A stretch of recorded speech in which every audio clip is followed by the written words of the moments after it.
السلام علیکم ورحمۃ اللہ تعالی وبرکاتہ نحمده ونصلی علی رسوله الکریم اما بعد فاعوذ باللہ من الشیطان الرجیم بسم اللہ الرحمن الرحیم۔ درود شریف پڑھ لیجیے۔ اللہم صلی علی سیدنا و مولانا محمد معدن الجود والکرم وآلہ وبارک وسلم۔ دوستوں، میں جیش محمد مصباحی آج پھر آپ کی خدمت میں ایک اور واقعہ لے کر کے حاضر ہوا ہوں، جس کو میں نے پوشیدہ خزانہ کے نام سے موسوم کیا ہے۔ کتابوں میں یہ واقعہ ذکر کیا گیا ہے کہ حضرت داؤد علیہ السلام کے زمانے میں ایک شخص تھا، فطری طور پر نہایت کاہل اور ناکارہ، ہمیشہ کسی نہ کسی مرض میں مبتلا رہتا۔ روزانہ صبح آنکھ کھولتے ہی خدا سے دعا کرتا کہ یا اللہ مجھے محنت اور مشقت کے بغیر روزی دے۔ جب تو نے مجھے کاہل اور بیمار ہی پیدا کیا تو پھر غیب سے روزی عطا کر اور محنت و مشقت کے عذاب میں مت ڈال، تاکہ میں تیرے ہی درگاہ بھکاری بنا رہوں۔ بھلا یہ بھی کوئی انصاف ہے کہ زخمی پشت والے گدھوں پر گھوڑوں اور اونٹوں کا بوجھ لاد دیا جائے؟ ایک مدت تک روزانہ یہی دعا کرتا اور یہی مشغلہ بناتا رہا۔ لوگ اس کی اس دعا پر ہنستے اور مذاق اڑاتے کہ ذرا اس لمبی داڑھی والے کو دیکھو، معلوم ہوتا ہے کہ بھنگ پی ہے یا گھاس کھا گیا ہے۔ خدا نے ہر شخص کی روزی محنت و مشقت کے راستے اتار دی ہے، اس کے برعکس کبھی نہیں ہوتا۔ لیکن یہ لالچی ہاتھ پیر ہلائے بغیر خدا سے اپنا رزق طلب کرتا ہے۔ غرض جتنے منہ اتنی باتیں۔ کوئی اس سے کہتا لے بھائی خوش ہو جا، خدا نے ہمیں خبر دی ہے کہ بہت جلد تجھے بڑا خزانہ ملنے والا ہے، ذرا یاروں کا حصہ بھی نکال رکھنا۔ کوئی کہتا سارا مال اکیلے ہی ہڑپ نہ کر جانا، لیکن وہ شخص کسی کے کہنے سننے کی کچھ پرواہ نہ کرتا اور برابر آہوزاری میں لگا رہتا۔ یہ حقیقت ہے کہ خدا سب کی دعائیں سنتا اور مرادیں پوری کرتا ہے۔ اس نے خود اپنی کتاب پاک میں کہا ہے کہ مجھے پکارو میں تمہیں جواب دوں گا اور تمہاری دعا قبول کرنے والا بھی میں ہی ہوں، خواہ بندے کی دعا کیسی ہو۔ قصہ مختصر، اس شخص نے جب دعاؤں اور رونے دھونے کی حد کر دی تو رحمت ربانی کو جوش آیا اور سننے والے نے مانگنے والے کی بات سنی۔ وہی شخص منہ اندھیرے اسی دعا میں آہوزاری کے ساتھ مشغول تھا کہ ایک آوارہ گائے نے ٹکر مار کر اس کے مکان کا دروازہ توڑ ڈالا اور گھر میں گھس آئی۔ اس نے فوراً گھیر گھار کر گائے کو پکڑ لیا، اس کے ہاتھ پاؤں باندھے اور بے تامل حلق پر چھری پھیر کر ذبح کر دیا۔ پھر قصاب کو بلایا کہ اس کی کھال اتار کر گوشت کے پارچے اور بوٹیاں بنا دیں۔ اتنے میں گائے کے مالک کو بھی خبر مل گئی۔ وہ پہلے ہی اپنی گائے کی تلاش میں گلی کوچوں کی خاک چھان رہا تھا۔ وہ بھاگا آیا، دیکھا کہ گائے ذبح بھی ہو چکی اور اب قصاب اس کی تکا بوٹی کرنے میں مصروف ہے۔ اس نے دہائی دی اور چلانا شروع کیا۔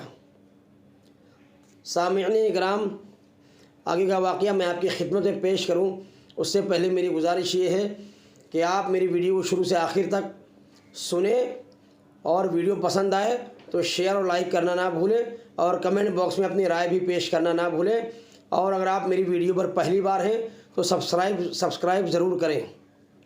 تو میں عرض کر رہا تھا کہ قصاب بوٹی کرنے میں مصروف تھا تو جس کی گائے تھی اس نے دہائی دی اور چلانا شروع کر دیا، ارے ظالم یہ کیا غضب کیا، یہ گائے تو میری تھی، بدک کر نکل گئی تھی، تجھے بھلا کیا حق تھا اسے پکڑ کر ذبح کرنے کا؟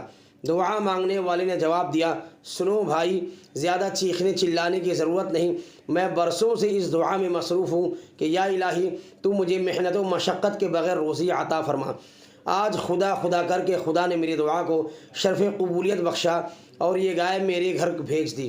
جب میں نے اسے گھر میں داخل ہوتے دیکھا تو سمجھ گیا کہ اللہ تعالی نے محنت و مشقت کے بغیر میرا رزق بھیجا ہے۔ میں نے اسے پکڑ لیا اور ذبح کر دیا۔ یہ جواب سن کر گائے کے مالک کے غیظ و غضب کی انتہا نہ رہی۔ اس نے پہلے تو اس شخص کی خوب ٹھکائی کی، پھر گریبان پکڑا اور دھکے دیتا ہوا حضرت داؤد علیہ السلام کی عدالت میں لے کر چلا کہ وہیں چل کر تجھے اس ظلم کی سزا دلواؤں گا۔ کیا خوب بہانہ ہے کہ میں تو خدا سے بے محنت کی روزی مانگتا تھا۔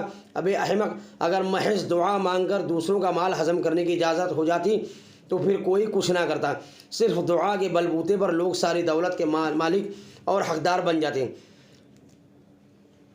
پھر تو سب سے زیادہ مزے میں اندھے بھک منگے رہتے، کیونکہ ان کا کام دن رات اس کے سوا اور کیا ہے کہ یا الہی ہم اندھوں کو بے محنت و مشقت کے روزی عطا کر۔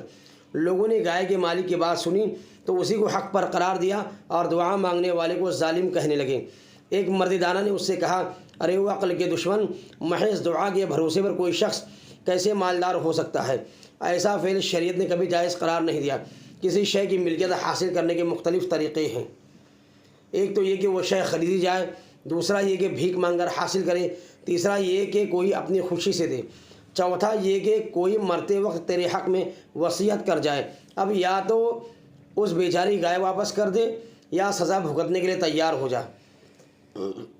مرد دانا کی یہ بات سنی تو دعا مانگنے والے نے آسمان کی طرف منہ اٹھا کر کہا، اے خدا رحمان الرحیم، تو اچھی طرح جانتا ہے کہ میں نے اپنی آرزو کی تکمیل کے لیے سینکڑوں روز و شب آہوازاری کرنے اور دعا مانگنے میں صرف کیے ہیں۔ وہ دعا تو نے میرے دل میں ڈالی تھی اور امیدوں کے ہزاروں چراغ روشن کیے تھے۔ حضرت یوسف علیہ السلام کی طرح میں نے کتنے ہی خواب دیکھے تھے۔ اب یہ مردود گائے کا مالک مجھے اندھے بھک منگے کی گالی دیتا ہے۔ یا اللہ، اسے شیطان نے بہکایا ہے، تو خوب جانتا ہے کہ میں اندھا بھک منگا نہیں، میں نے کبھی کسی مخلوق کے سامنے ہاتھ نہیں پھیلایا، میں تو ہمیشہ تیرے ہی آگے دستے سوال دراز کرتا رہا ہوں۔ اندھے بھک منگے اور مجھ میں بڑا فرق ہے، وہ محض اپنی جہالت کے باعث مخلوق سے سوال کرتا ہے اور میں تجھ سے طلب کرتا ہوں کہ ہر دشواری تیرے لیے آسان ہے۔ یہ لوگ میرے دلی آرزو کو نہیں جانتے اور میری دعا کو بیہودہ گردانتے ہیں۔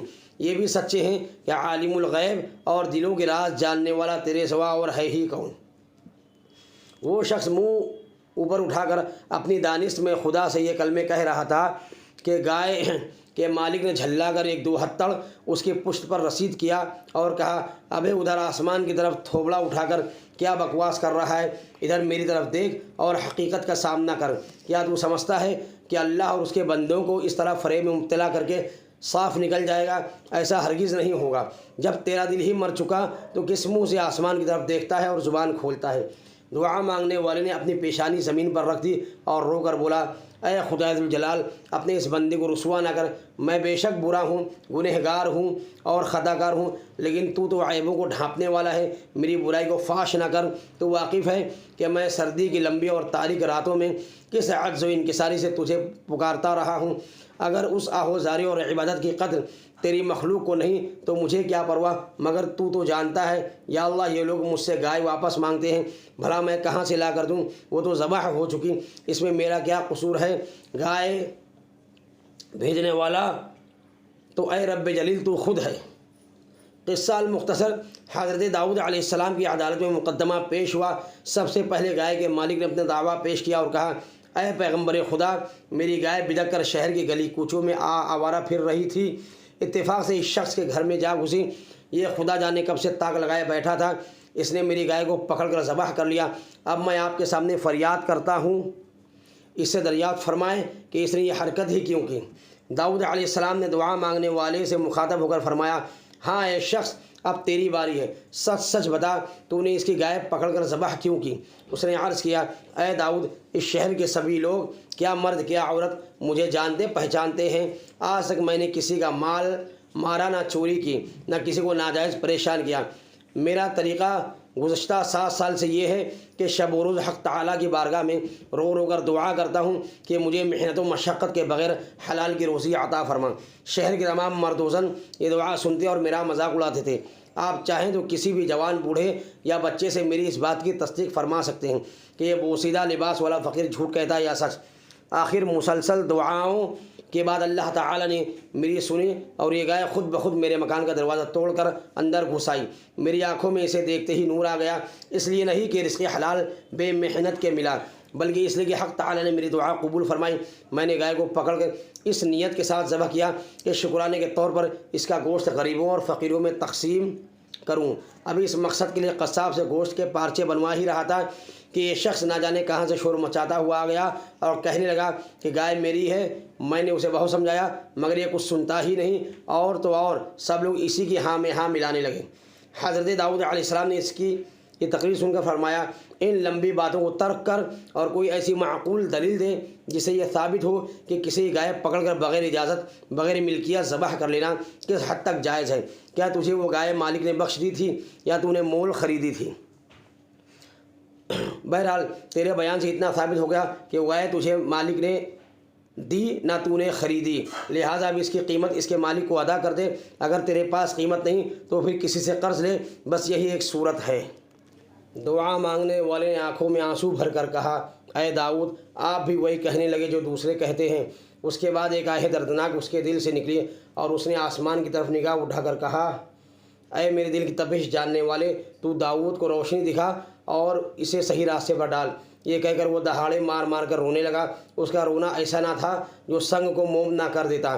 حضرت داؤد علیہ السلام کا دل بھی دہل گیا اور انہوں نے گائے کے مالک سے کہا اے گائے والے مجھے آج کے دن کی مہلت دے تاکہ میں خلوت میں جا کر اپنے رب سے ہدایت طلب کروں، وہی سب بھیدوں اور رازوں سے بھی واقف ہے۔ اللہ کے پیغمبر نے تنہائی میں جا کر عبادت شروع کی، اپنے مکان کا دروازہ بند کر دیا اور خدام کو حکم دیا کہ کسی شخص کو اس خلوت میں مخل ہونے کی اجازت نہ دیں۔ اللہ تعالیٰ نے ان پر اسرار کھول دیا اور ایک ایک بات اپنے برگزیدہ پیغمبر کے قلب میں ڈال دی۔ حضرت داؤد علیہ السلام نے شکر کا سجدہ ادا کیا اور مکان کا دروازہ کھلوا دیا۔ اگلے روز دونوں کو طلب کیا۔ گائے والے نے آتے ہی ادھم مچانا شروع کیا اور مدعی کو بے نقص سنانے لگا ارے غضب خدا کا، پیغمبر برحق کے عہد میں مجھ پر ایسا سری ظلم توڑا جا رہا ہے۔ میرے گائے کو دن دہاڑے پکڑ کر ذبح کر لیا اور ڈکار تک نہ لی، پھر اوپر سے روتا دھوتا اور خدا ہی کا فریب دیتا ہے۔ اے داؤد کیا یہ جائز ہے کہ میری گائے خدا مجھ سے پوچھے بغیر اسے دے دے؟ حضرت داؤد علیہ السلام نے کہا بس بس چپ ہو جا، جو ہونا تھا وہ ہو گیا، اب اس شخص کا پیچھا چھوڑ اور اسے معاف کر دے۔ جب حق تعالیٰ نے تیرے گناہوں کی پردہ پوشی فرمائی تو بھی اس کی ستاری کا حق ادا کر اور اپنی گائے کی طرف سے صبر کر۔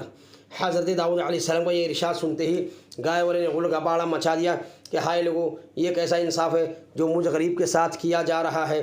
یہ انصاف نہیں، ظلم ہے، ستم ہے۔ میری گائے جاتی رہی اور مجھے صبر کرنے کو کہا جا رہا ہے، اور جس نے یہ ظلم ڈھایا ہے اسے کچھ نہیں کہا جاتا۔ کیا یہ نیا قانون تم نے اور تمہارے رب نے میرے لیے بنایا ہے؟ ارے ایسا ستم تو اس شہر میں اندھے کتوں پر بھی نہ توڑا گیا ہوگا۔ اے داؤد یاد رکھ کہ تیری اس زیادتی سے پہاڑ کھیل کھیل اور آسمان شق ہو جائے گا۔ غرض دیر تک وہ اسی طرح لاف گزاب بکتا اور ظلم اندھیر پکارتا رہا، یہاں تک کہ حضرت داؤد علیہ السلام نے ڈپٹ کر فرمایا زیادہ باتیں نہ کر، ابھی میں نے اس مقدمے کا فیصلہ ہی نہیں کیا ہے۔ بہتر ہے کہ اپنا سارا مال اور جائیداد اس دعا مانگنے والے کے حوالے کر دے، ورنہ سخت رسوائی ہوگی، اور کچھ عجب نہیں کہ جو ظلم و ستم تو نے کیے ہیں وہ بھی ظاہر ہو جائیں۔ گائے والے نے یہ کلمات سن کر اپنے سر پر خاک اڑائی، کپڑے پھاڑ کر تار تار کر ڈالے اور منہ میں کف بھر کر بلائے داؤد اچھا فیصلہ سنایا، مجھ پر ظلم و ستم زیادتی کی حد کر دی، معلوم ہوتا ہے تو اپنے حواس میں نہیں رہا۔ یہ سن کر حضرت داؤد علیہ السلام نے گائے والے کو اپنے قریب بلایا اور کہا اے بدبخت، اس ہنگامے سے باز آ، دیکھ کہیں یہ تیری ہلاکت کا باعث نہ بن جائے۔ تیری تقدیر کھوٹی ہے اور جو تو نے بویا ہے وہ اب کاٹ جا۔ میں حکم دیتا ہوں کہ تیرے بچے اور تیری بیویاں اس دعا مانگنے والے شخص کے لونڈی غلام بنا دیے گئے۔ یہ حکم سنتے ہی گائے والا دیوار سے اپنا سر پھوڑنے لگا، تماشائی بھی اس کے حال پر ترس کھانے لگے، کیونکہ پیغمبر خدا کے احکام کی اصل وجہ سے ناواقف تھے۔ ایک دو آدمیوں نے جرأت کی اور حضرت داؤد علیہ السلام کی خدمت میں حاضر ہو کر عرض کیا کہ اے اللہ کے نبی، آپ کی ذات بابرکات سے ایسا صریح ظلم سرزد نہ ہونا چاہیے۔ ہم سب حیرت میں ہیں کہ ایک بے قصور گائے والے پر آپ نے اتنا عتاب فرمایا، اور جس شخص نے اس کی گائے ناحق پکڑ کر ذبح کر دی اسے آپ نے بری کر دیا۔ سامعین کرام، آج میں اپنی ویڈیو یہیں پر مکمل کرتا ہوں انشاءاللہ العزیز۔ آگے کا واقعہ کہ حضرت داؤد علیہ السلام نے ایسا فیصلہ کیوں سنایا، اس کا پارٹ 2 لے کر کے میں قریب حاضر ہوں گا۔ تب تک کے لیے اجازت مرحمت فرمائیں۔ اللہ تبارک و تعالی ہمیں صراط مستقیم پر چلنے کی توفیق عطا فرمائے اور حج و عمرہ کی سعادت نصیب فرمائے اور تمام مشکلات سے محفوظ و مامون فرمائے اور ہمیں 5 وقت نماز پڑھنے کی توفیق عطا فرمائے۔ السلام علیکم ورحمۃ اللہ تعالی وبرکاتہ۔